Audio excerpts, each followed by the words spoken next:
Alright, so what I got for y'all now is I'm going to do a little bit of square filing. The chain is a steel half skip chain, and the file is a double bevel file. Looks like a regular flat file, but the corners, it has corners on the sides. Alright.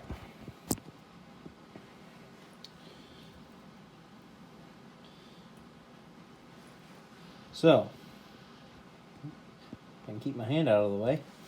Alright. So there's the tooth we're going to be working on.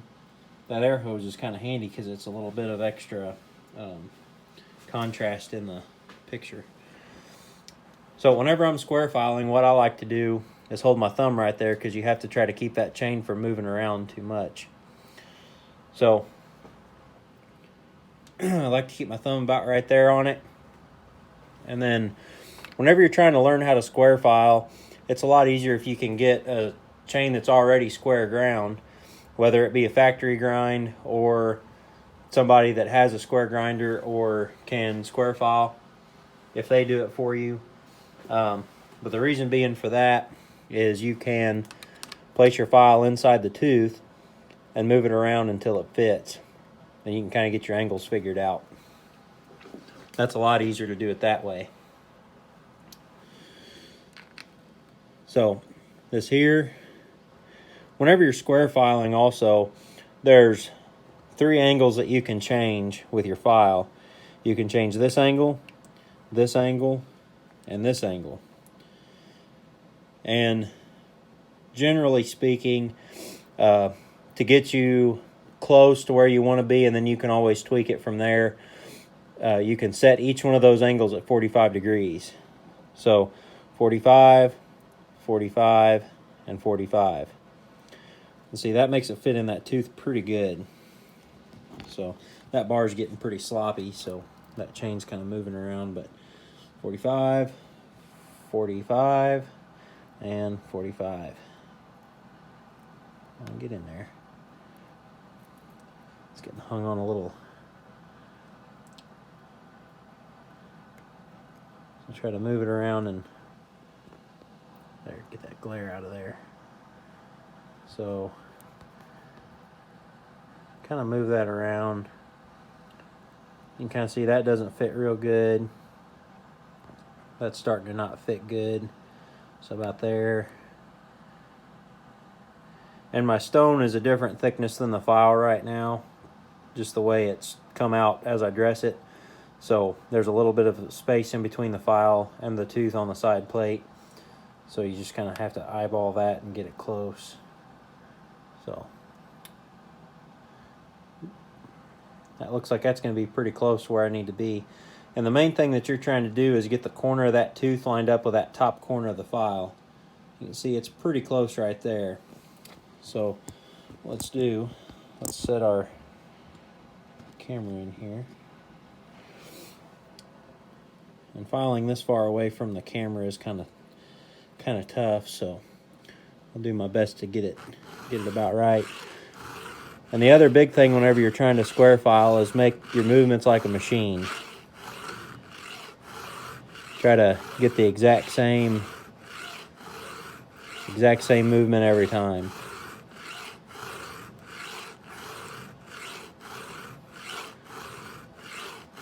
Since I have that grinder now, I haven't been square filing near as much.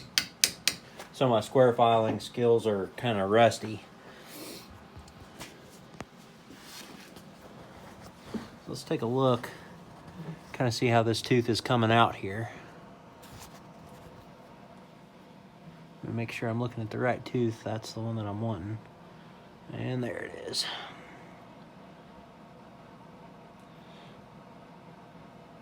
Try to get the light to hit it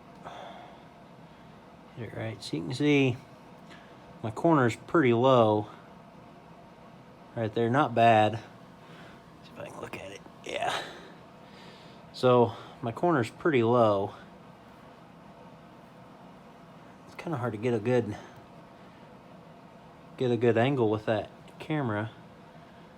You can see the corner pretty good right there. It's pretty low. So a tooth like that with kind of a bird's beak on it, you can probably see it pretty good here.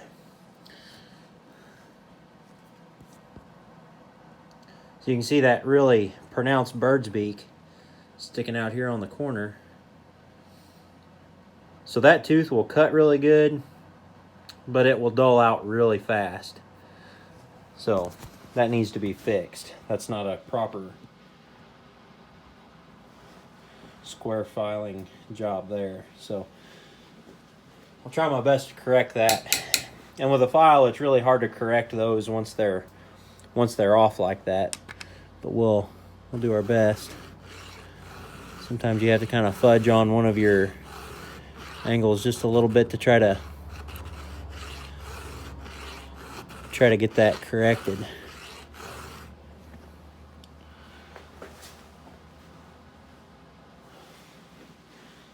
Let's get down there close to it and take a look.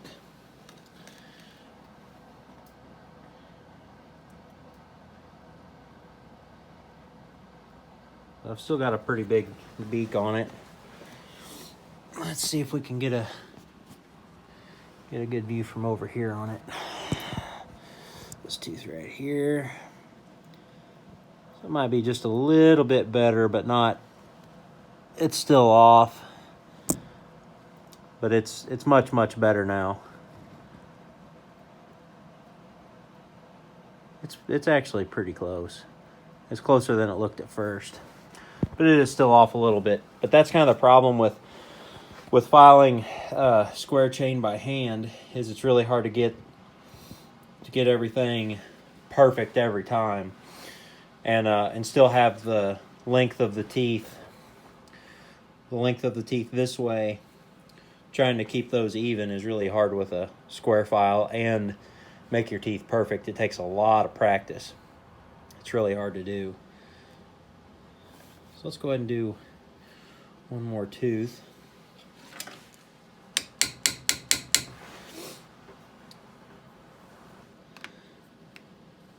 Try to get that same angle that I had on that other tooth there.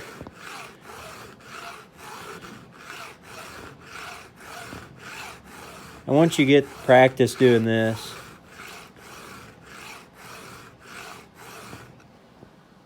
you kind of get to where you can feel what the file's doing and really where the file's at in that tooth.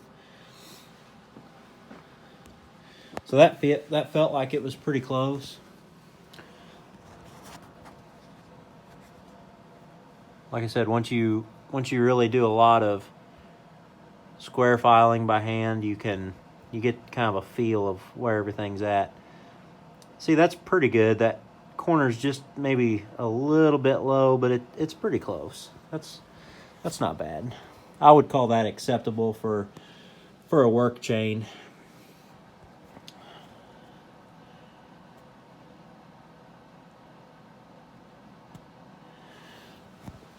And then as you go, you'll kind of learn what changing each angle will do. And whenever you make an angle sharper, it's going to be more aggressive.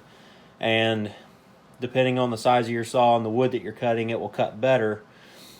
But the sharper something is, the faster it dulls out. So it's kind of a give and take. So you have to kind of learn what suits your application the best. So that's a little bit about square filing. And it's been pretty cold here and snowy and stuff like that the last couple days, so I haven't had a chance to, but I'm going to do a couple more videos about round versus square and how it holds up, the differences on how it holds up, and the durability of the file job or the grind, and also the speed. And the smoothness, you can't really test the smoothness, but you can. It's all on feel, so it's basically just an opinion. You know, I can make a cut with a round ground and say, yeah, it was a little bit jumpy, and then make a cut with a square ground, say it was much smoother, but there's no way to put a number or even where you can see it. A chain will have to be really chattery and jumpy for you to hear it in the saw or to see it going through the cut. But I'll mention that too on those videos whenever I get to them. And then also had a request for how square ground does for milling applications, and I'm going to address that as well. So, but that'll be probably once it warms up just a little bit and it's not quite as cold outside, where I can get out there and work on that a little better and not be completely miserable. So, thanks for tuning in, guys. We'll be back later.